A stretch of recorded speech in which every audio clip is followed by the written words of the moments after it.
আৰক্ষী প্ৰশাসনৰ জুবিনদাৰ ক্ষেত্ৰত যদি আমাৰ আমি ঘেণ্টাও কেয়াৰ নকৰোঁ। এইটো সঁচাকৈ কৈ এইটো কৈ দিছোঁ এইখিনিতে দিম, ইয়াতে দিম, মৌনতা ভংগ হ'ব আৰু জুবিনদাৰ ন্যায়ৰ বাবে আমি আন্দোলন কৰিম। ইয়াতে কৰিব নাই আপোনালোকে?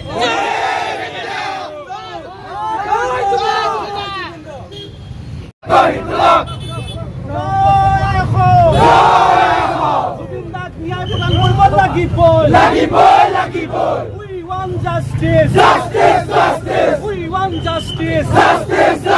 We want justice. আমাক ন্যায় লাগিবই। আমাক ন্যায় লাগিবই।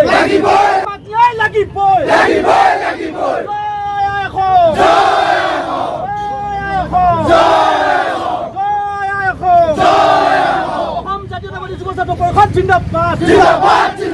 অসম জাতীয়তাবাদী যুৱ ছাত্ৰ পৰিষদ জিন্দাবাদ। Long live! Our দাবী মানিব। We want justice. We want justice. We want justice.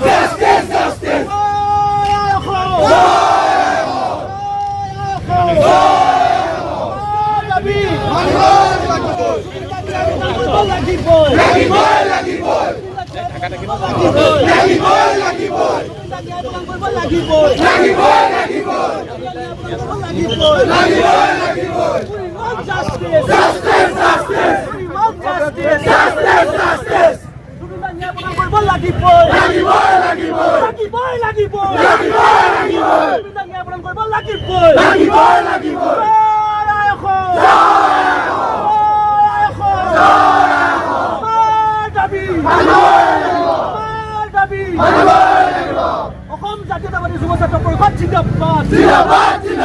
Assam জাতীয়তাবাদী যুৱ ছাত্ৰ পৰিষদ জিন্দাবাদ।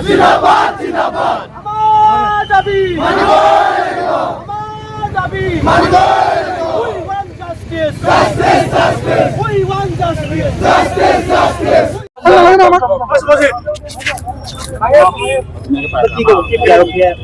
আজি এইখন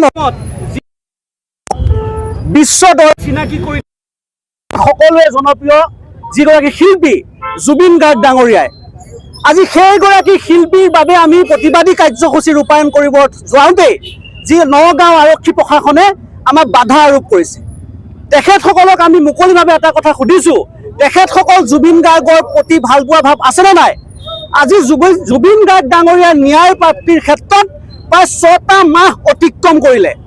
সেই পূৰ্বৰ হিমন্ত বিশ্ব শৰ্মা ডাঙৰীয়াৰ চৰকাৰে যিগৰাকী তেতিয়াৰ মুখ্যমন্ত্ৰী আছিল, সেই মুখ্যমন্ত্ৰীগৰাকীয়ে কৈছিল যে সেই জুবিন গাৰ্গ ডাঙৰীয়াক আমি ন্যায় প্ৰদান কৰিম।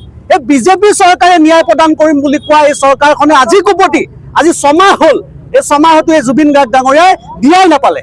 আমি তেখেতসকলক আৰু আৰক্ষী প্ৰশাসনক সুধিব বিচাৰিছোঁ, আপোনালোকে জুবিন গাৰ্গ ডাঙৰীয়াৰ ন্যায় পোৱাটো বিচাৰিছে নাই? যদি নাই বিচৰা তেখেতসকলে আমাক কৈ দিয়ক।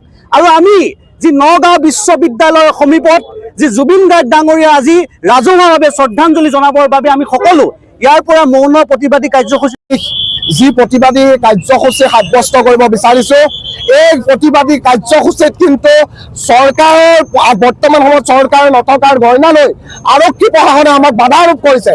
যিজন অসমৰ প্ৰাণৰো প্ৰাণ শিল্পী, সেই শিল্পীজনৰ ন্যায় প্ৰতিষ্ঠাৰ দাবীত, সেই শিল্পীজনৰ সেই সমাধি ক্ষেত্ৰ পৰ্যটনস্থলী হিচাপে গঢ়ি তোলাৰ দাবীত আমি যি আজি মৌন প্ৰতিবাদী কাৰ্যসূচী ৰূপায়ণ কৰিব বিচাৰিছিলোঁ, তাত আমাক পুলিচ প্ৰশাসনে কেনেধৰণে বিত্তভাৱে আমাক ইয়াত আবদ্ধ কৰিছে, তেওঁলোকে কোনো পৰ্যায়ে আমাক যাবলৈ নিদিয়ে। বিভিন্ন কথাৰে আমাক এই প্ৰতিবাদী কাৰ্যসূচী তেওঁলোকে বন্ধ কৰিব বিচাৰিছে। গতিকে আমিও অসম জাতীয়তাবাদী যুৱ ছাত্ৰ পৰিষদে আৰু নগাঁওবাসী ৰাইজে আমাৰ মৰমৰ শিল্পীজনা, যিজনা শিল্পীয়ে অসমক সমন্বয়ৰ কথা শিকাই থৈ গ'ল, সেইজন শিল্পীক সন্মান জনাই আমি এই প্ৰতিবাদী কাৰ্যসূচী সাব্যস্ত কৰিম বুলি আমি সকলোৱে একমুখে গমে যায়। জয় অসম, জয় অসম।